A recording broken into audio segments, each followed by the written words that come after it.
안녕하세요. 전자상거래 실무 사이트 기획 두 번째 시간 사이트 디자인하기입니다. 이번 시간은 사이트 콘셉트 디자인과 사이트 페이지 디자인으로 나누어 설명을 해보도록 하겠습니다.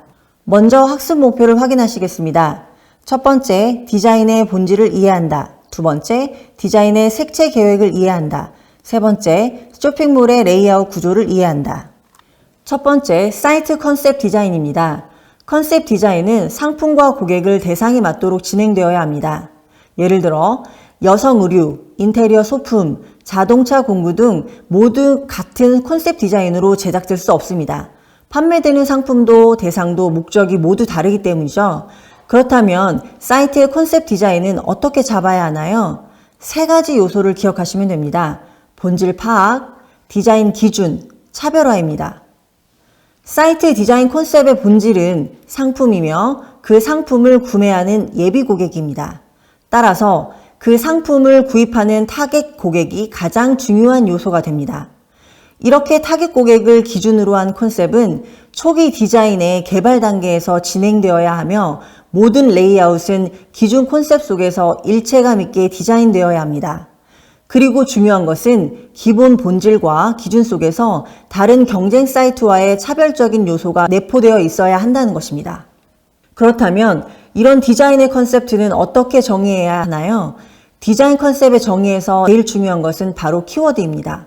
키워드는 쇼핑몰 사이트의 전체적인 컨셉트를 제시할 수 있으며 사이트만 보더라도 상품과 정확한 대상이 확인될 수 있기 때문입니다. 디자인 컨셉트 정의 방법의 두 번째인 이미지 맵은 보통 메인 배너 전체에 많이 사용합니다.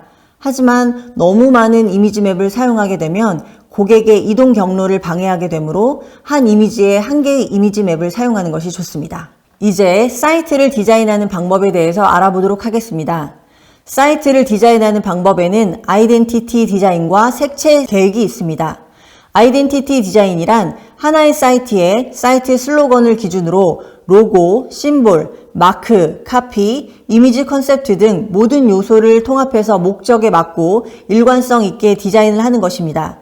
예를 들면 나이키 Just Do It 이라는 슬로건에 맞게 도전 정신에 부합하는 이미지 컨셉부터 타깃 고객 선정, 광고, 심볼, 상품 디자인까지 일관성 있게 기획하여 소비자에게 쉽게 기억하고 브랜딩할 수 있도록 마케팅하는 것을 얘기합니다. 두 번째 디자인 방법은 색채 계획입니다. 사이트에서 색채 분석 도구는 사이트의 컨셉트를 정하는 데 매우 중요합니다. 사용자가 처음 사이트에 방문했을 때 느끼는 첫 느낌은 바로 색채에서 받게 되기 때문입니다. 색채 계획은 IRI에서 제공하는 색채 이미지 공간의 도표를 활용하여 쇼핑몰 사이트의 스타일별 색채를 선택하는 데 도움이 됩니다.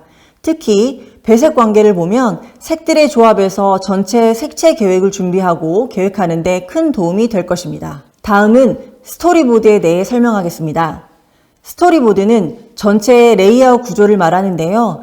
쇼핑몰의 레이아웃은 크게 1단 구조와 2단 구조로 나누며 그 외에 사용자 맞춤으로 다양한 레이아웃을 지정하기도 합니다.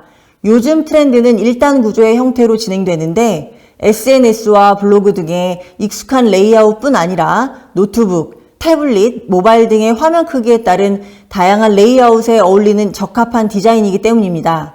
1단 구조의 경우 상단에는 목차를 포함하고 본문에는 메인 배너를 포함하고 있는 경우이며 2단 구조는 좌우에 목차가 배열되는 구조를 말합니다. 이어서 사이트 페이지 디자인에 대해 설명하겠습니다. 다음 표는 웹페이지 디자인이 갖추어야 할 특징에 대해서 설명하고 있습니다. 첫 번째, 판매할 제품을 뒷받침해 주어야 하므로 디자인보다 제품에 집중해야 한다. 두 번째, 고객이 쉽게 상품을 검색할 수 있는 익숙한 내비게이션을 사용해야 한다.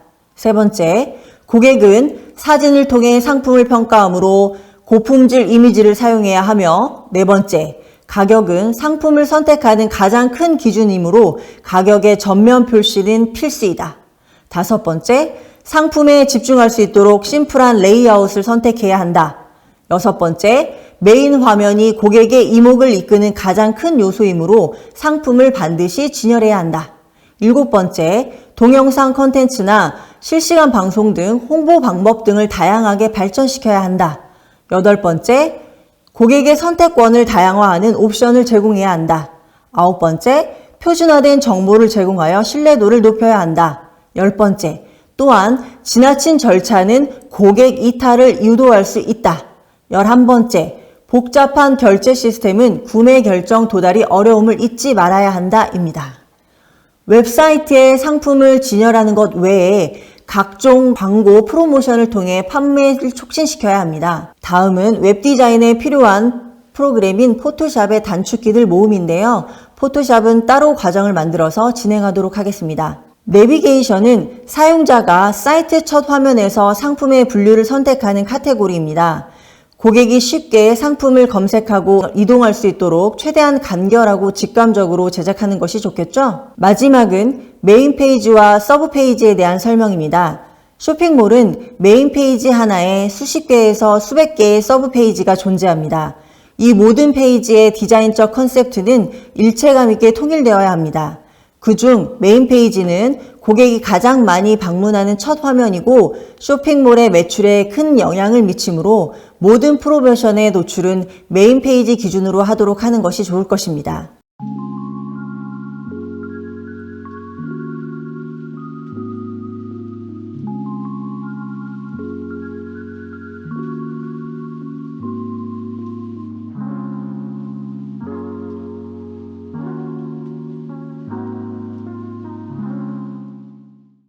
여기까지가 이번 시간에 준비한 내용입니다. 다음 시간에는 사이트 기획의 마지막 시간인 사이트 설계하기에 대해서 설명하도록 하겠습니다. 수고하셨습니다.